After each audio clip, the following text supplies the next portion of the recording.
On va évoquer, donc c'était la rentrée des classes en quelque sorte du Gai Savoir, Oui, oui. au mois de septembre, je suppose, octobre ou peut-être.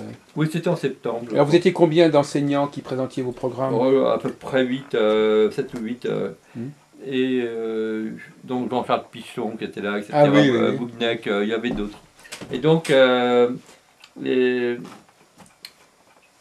Et donc il y avait moi qui présentais l'atelier d'astrologie et j'étais un petit peu, comment dire, c'était mes premières conférences publiques. C'était Ma en quelle année? première. En quelle année? En 81, 84? C'était dans les années 80... 79?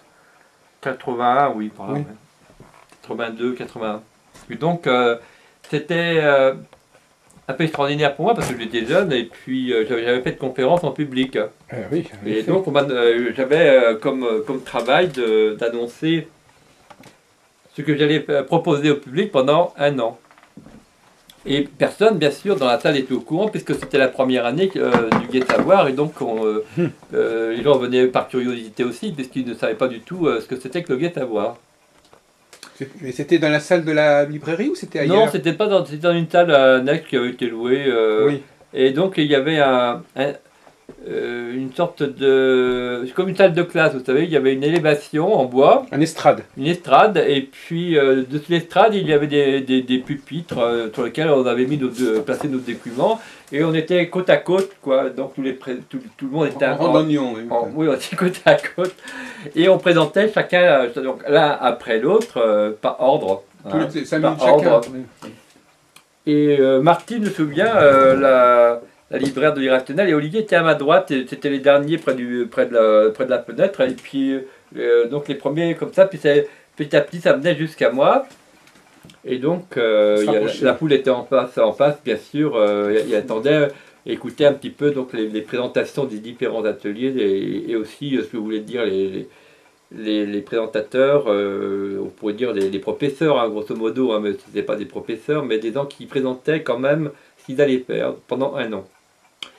Et donc, quand est venu mon tour de présenter, j'avais fait une petite liste parce que je n'étais pas encore habitué aux conférences, donc j'avais mis des choses principales que je développerais durant l'année.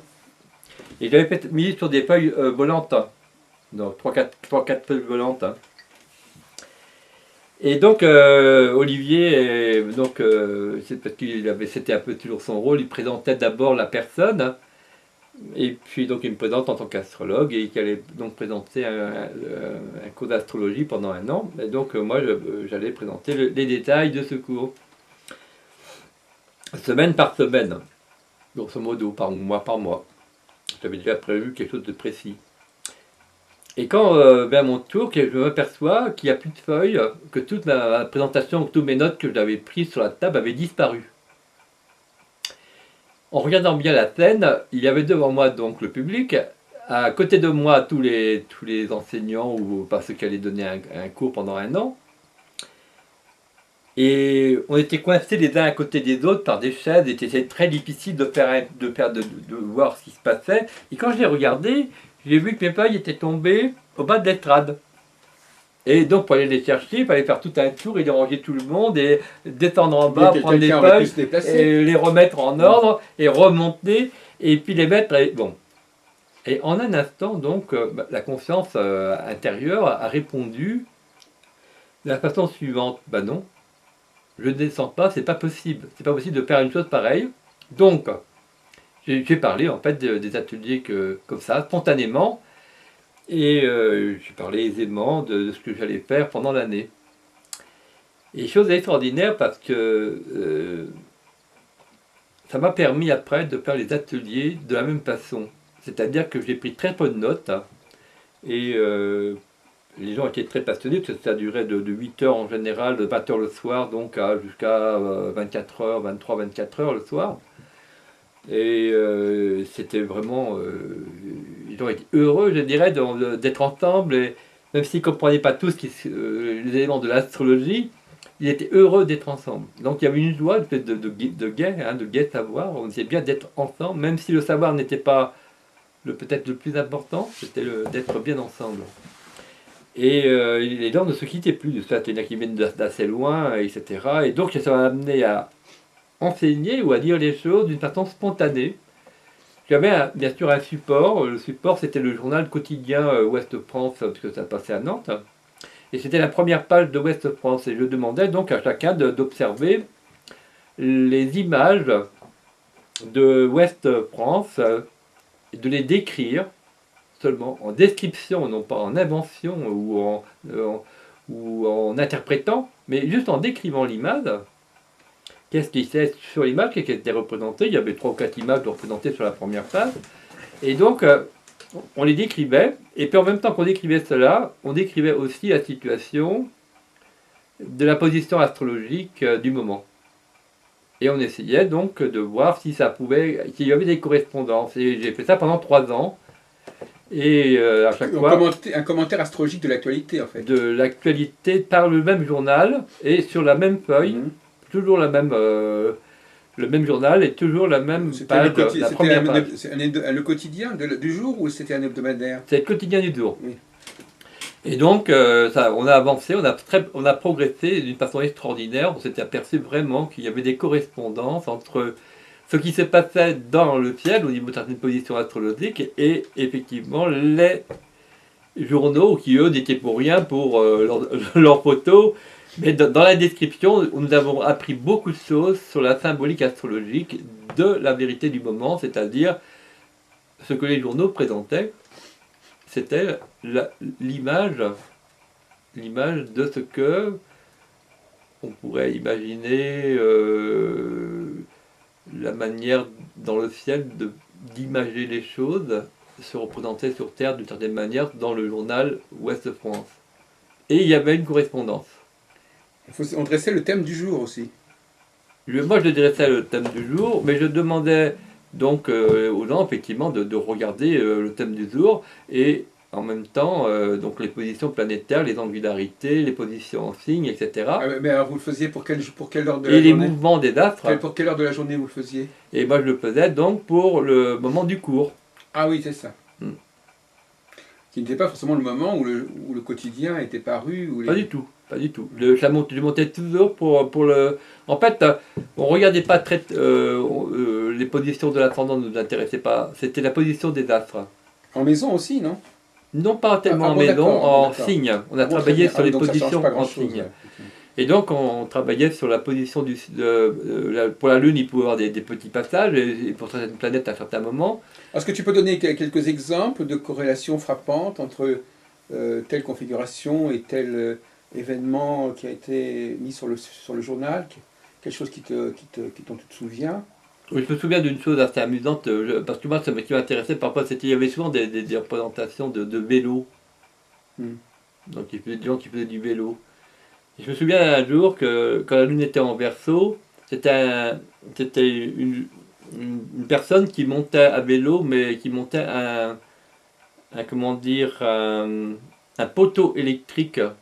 C'est-à-dire que son vélo lui servait, donc en appuyant sur les pédales, à monter avec des crans. C'est une sorte d'acrobate, hein? Non, c'était un vélo qui était fait exprès pour monter dans les, comment dire, plus facilement pour aller voir les lignes électriques. Et donc, comment nous, bien sûr, on avait l'image du Verseau qui est un signe d'air, et en rapport aussi avec le mouvement électrique, c'était très amusant de voir ce vélo apparaître. Ça, c'est vraiment étonnant de voir un vélo qui puisse monter comme ça, le long d'un piquet pour monter très haut, et aller s'occuper des lignes électriques.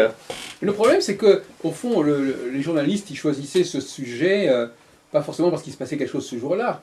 Non, ils pouvaient prendre des images qui dataient. Donc, la serait en phase avec ce que la presse... C'était en phase avec le moment. Avec le moment, enfin, je veux dire, avec ce que le moment... permettait tel que la presse le créait, en quelque sorte. Le moment a été créé par la presse, mais la presse ne savait pas que ce moment-là était un moment peut-être un peu plus universel, c'est-à-dire qu'on pouvait le comprendre d'une façon plus universelle que par l'image d'un journal. Mais les deux compréhensions étaient intéressantes parce qu'elles touchaient à la fois l'image, et ça a permis après de travailler des années après sur l'image des degrés astrologiques, oui. Hichler. Et ça, je ne le savais pas. Je ne connaissais pas Hitler à cette époque-là. Et en travaillant pendant des années sur justement les images de ce journal-là, ça m'a fait rencontrer et correspondre avec Hitler des années après, qui avait travaillé sur les degrés symboliques et imagés donc du zodiaque. Il y avait des recoupements? Et moi, et donc j'avais des recoupements, et non seulement j'avais des recoupements, mais j'avais une amélioration par rapport à son travail. Oui, et c'est pour ça que j'ai eu une correspondance avec Hitler pendant un certain temps, mais pas pendant très longtemps, parce que lui, il était très occupé à ce moment-là, il était âgé, et il était donc magistrat, comment dire, mais à cette époque-là, il avait abandonné la magistrature, c'était la fin de sa carrière, et donc mais d'une certaine manière, il avait d'autres occupations aussi, il s'occupait beaucoup d'aider les êtres, il avait une compassion pour les êtres et il essayait de les aider donc dans des états où c'était pas facile. Donc après sa profession donc, de magistrat, il a continué aussi à créer des livres très intéressants sur la symbolique des mots, la symbolique des lieux, etc. C'est très très intéressant. Tous les bouquins d'Hitler, à mon avis, valent vraiment d'être lus pour s'ouvrir un peu comme Jung, qui travaillait sur les archétypes imagés de nos sociétés du XXe siècle. Et Hitler l'a fait également, et c'est intéressant. Et pour revenir donc à l'histoire des feuilles qui tombent, de ma première présentation du Gai Savoir, j'ai su des années après que c'était Martine qui avait fait volontairement tomber mes feuilles. Et donc, elle m'a avoué ça des années après, que c'était elle qui avait malicieusement fait tomber mes feuilles pour que je me débrouille comme ça. Et ça m'a bien servi dans l'existence. La preuve que les concours de circonstances parfois nous amènent après à enseigner et à vivre les choses d'une façon très spontanée alors qu'on n'était pas tout à fait préparé, mais des événements fortuits parfois nous amènent à vivre des choses tout à fait intéressantes et spontanées qui changent un peu notre existence. Enfin, je pense que de toute façon, ça, tu l'aurais certainement découvert tôt ou tard, cette capacité. C'est quand même pas, ça dépend quand même pas d'un événement aussi ponctuel que. Je crois que si. La pop de Newton, par exemple, où là les qui tombent, et là c'était mes feuilles qui tombaient. Je ne sais pas si j'étais Newton, mais en tout cas, je pense qu'un événement fortuit a fait découvrir à Pasteur aussi certaines choses. Non, il y a beaucoup d'événements fortuits qui font découvrir les choses. Ah oui. Oui. L'éveil se fait en claquement de doigts. Et je pense que la conscience, quand on change de conscience, quand il y a un moment je dirais de saut quantique, on dirait de la conscience, ça se fait immédiatement par quelque chose d'inattendu. Alors ça, c'est une philosophie qui est qui détermine aussi une forme d'astrologie. Parce que ça veut dire que tu vas chercher des configurations spécifiques à des moments particuliers. Tu ne vas pas travailler sur des phases, tu vas travailler sur des moments. Je travaillais quand même sur chaque jour sans les choisir. Quand mes cours étaient faits, je ne choisissais pas les jours. Mes cours étaient le jeudi, par exemple, c'était toujours le journal du jeudi. Non, je veux dire par là que si tu dis qu'il y a des moments importants dans notre vie, oui, tu vas être tenté de vouloir trouver que ces moments correspondent à des configurations astrales particulières lorsqu'ils ont lieu. Je ne cherche pas la configuration, je cherche seulement à voir s'il y a une relation. C'est-à-dire que je ne suis pas quelqu'un qui va manipuler les choses. J'essaie de considérer que nous sommes des intermédiaires de la connaissance. Mais la connaissance aussi doit être vécue. Il y a un moment donné où on est un intermédiaire de la connaissance. On est un conseiller, on est quelqu'un qui met le doigt sur quelque chose que peut-être d'autres n'ont pas vu. Ou le regard, hein, le doigt ou l'oreille, mais tout ça c'est pour aboutir à une chose très simple, le vécu. Autrement dit, grâce à ça, j'ai pu aussi m'apercevoir que les images d'Hitler étaient en rapport avec la magistrature. Il avait repris beaucoup de thèmes dans sa vie professionnelle de criminel, etc. Ah oui, donc il avait tiré des images qui étaient teintées de la magistrature et donc de beaucoup de délits, etc. Et que la majorité de ces images étaient donc plutôt négatives. Donc il y a à peu près un quart d'images agréables qui peut paraître semblable à l'agréable et pour trois quarts qui le sont beaucoup moins. Et donc quand j'ai repris son livre, je me suis aperçu de cette tendance même si dans chaque degré, il y a toujours deux faces aux choses. Mais lui, il avait quand même accentué une phase de par sa profession. Moi, n'ayant pas cette profession, j'étais un peu plus ouvert sur les deux phases. Et j'ai donc apporté un peu plus de choses qui sont, je dirais, plus équilibrées entre ce qu'on pourrait appeler une image plus heureuse et il y aura une image qui nous valorise moins. Tu as écrit tout ça sur les 360 degrés? Tu les as...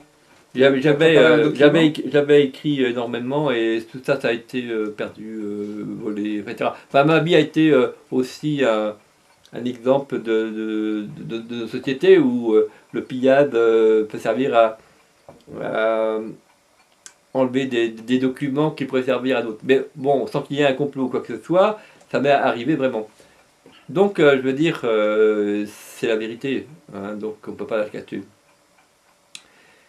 Mon travail qui a duré 20 ans à peu près sur cette recherche, ça a été enlevé, désiré, jeté. Mais tu ne peux pas le reconstituer. Impossible. C'est impossible. C'était un travail qui était fait de notes et aussi d'interrogations. Mais tes élèves avaient pris des notes. Tes élèves. Mes élèves ont tout enregistré. Donc ça peut être utilisé. Tout ce que j'ai fait en cours a été enregistré pourvu que les cassettes soient retrouvables. Oui. Ben voilà, donc il y a quand même quelque chose qui reste, il y a une trace. Il y a des traces quelque part, mais je ne sais pas où. En tout cas, en ce qui me concerne mes recherches personnelles qui dépassaient celles de mes cours, il n'y a pas de traces. J'avais annoté un livre, effectivement le livre d'Hichler, que j'avais annoté. Il y avait autant de textes d'Hichler que du mien. On ne voyait plus de quoi le livre était rempli de graffitis. Ce livre a disparu? Et ce livre a disparu. Donc j'en ai repris un autre, et maintenant je le fais intuitivement. Je prends quasiment plus de notes, mais c'est parce que je ne recherche plus rien. Actuellement, je ne suis pas en recherche, je suis un être qui vit dans l'instant de chaque jour et l'expression donc de la vie de la simplicité. Donc je ne cherche pas non plus à apporter autre chose que ce témoignage pour l'instant de vie dans une certaine forme de simplicité. Et c'est aussi l'astrologie qui, comme disait Dorje ou comme disait Michel, c'est quand Michel Teller disait les étoiles, ça nous rend humbles parce qu'elles sont vastes. Et c'est vrai que l'immensité du ciel nous rend dans une humilité tout à fait complète, puisqu'on est vraiment une poussière qui a peut-être des qualités, ou une conscience vaste, même si on a une petite poussière dans l'univers, mais même dans cette conscience vaste, elle ne nous appartient pas particulièrement. C'est-à-dire qu'on est peut-être une poussière qui a une capacité tout à fait vaste de percevoir la conscience universelle, mais il est difficile pour un être de se l'accaparer. Donc la vivre simplement tous les jours, modestement, je dirais, c'est déjà apporter un témoignage de ça, c'est-à-dire l'astrologie vécue le jour. Oui. Moi, à travers donc cette vision que j'ai eue à travers ces images astrologiques des journaux, j'en suis arrivé au présent. Et à travers des multiples ouvrages que j'ai traduits ou que j'ai repris de l'Antiquité, dans toutes mes recherches que j'ai faites sur l'Antiquité astrologique, j'ai trouvé d'autres images, etc. Certaines n'étaient plus de notre époque, ça ne veut pas dire qu'elles n'étaient pas valides à leur époque, mais qu'elles n'étaient plus valides à notre époque. Il fallait donc redonner à notre époque les archétypes, les images qui conviennent aux êtres qui vivent actuellement. Aux professions, aussi bien que la manière d'être, aussi bien la manière de se comporter. L'astrologie doit s'adapter au comportement dans l'être. À la fois, il y a une base traditionnelle et à la fois une base qui doit toujours se réajuster par rapport à ce qu'on pourrait appeler l'expérience humaine dans le quotidien. Là, tu viens de faire allusion à ce qui est dans les journaux. Tu pourrais faire une rubrique dans les journaux? Non. Au quotidien? Non, j'ai essayé, ça a été interdit par les journaux, considérant que c'était trop... C'était pas ce que les gens attendaient. Ils attendaient des petites choses qu'on voit habituellement partout. Et donc, comme j'essayais de donner quelque chose d'autre, eh bien, le problème, c'était que j'ai jamais été accepté en tant qu'écrivain de journaux, tout simplement parce que j'avais envie d'écrire quelque chose qui sortait un petit peu du quotidien, on pourrait dire même du quotidien des quotidiens. Et mais malgré tout, tu penses que c'est possible, Je pense que ça vaut la peine de faire ça, je crois que c'est un, je crois que c'est- de proposer aux gens une sorte de climat du quotidien, astrologiquement. non. Je crois que le climat actuellement est donné par le climat, Le vrai climat, le vrai climat. pas l'astrologie, pas le climat astral. C'est-à-dire que, ayant travaillé un peu l'astrologie chaldéenne et même sumérienne, hein, de ce qu'il en restait, les Sumériens comme les Chaldéens Ouais, observaient à la fois les phénomènes lumineux et aussi bien les formations nuageuses que ceux qui tout à apparaissaient fait. comme les Oui, oiseaux ou autre chose. absolument. Ouais. Donc dans certains points cardinaux ou points du ciel remarquables ou à certains moments particuliers. Donc ils n'observaient pas uniquement les astres, C'est ce qu'on appelle d'ailleurs l'astrosophie ou l'astromancie. et on s'approchait de l'astromancie, mais c'était un descriptif. Autrement dit, c'était très intéressant, c'était un peu comme mes journaux. Il apparaît quelque chose, par exemple au lever, Dans un lieu donné, une dans un nuée endroit précis. à l'est de la cité, quelque chose apparaît dans un nuage de certaines couleurs, et dans la cité, il apparaît tel phénomène important. Et c'est ce que les Chaldéens marquaient. Eh oui. Donc il faisait pas il apparaît quelque chose parce que, mais il citait les deux choses sans mettre la jonction. Ah oui. Oui. Et c'est beaucoup plus tard que les astrologues ont commencé, mais très tardivement, hein, à faire des compilations. C'est-à-dire, au fur et à mesure que les tablettes se sont accumulées, il y a des êtres qui ont aperçu qu'il y avait bon, des répétitions. Il passait quelque chose à tel endroit, à l'est, etc. Ça amenait parfois à plusieurs fois le même phénomène dans la cité. Donc ça a été dit comme quelque chose qui était de l'ordre, eh bien dans l'avenir peut-être si ça se représente, eh bien il y a des chances pour que s'il se passe s'il y a la même composition de ciel, la même chose peut apparaître dans la cité. Mais à mon avis, on sort du présent. À notre époque, le présent, c'est la science, c'est la politique, l'économie, ce n'est pas l'astrologie. Les grands magiciens, à notre époque, ce ne sont plus les magiciens,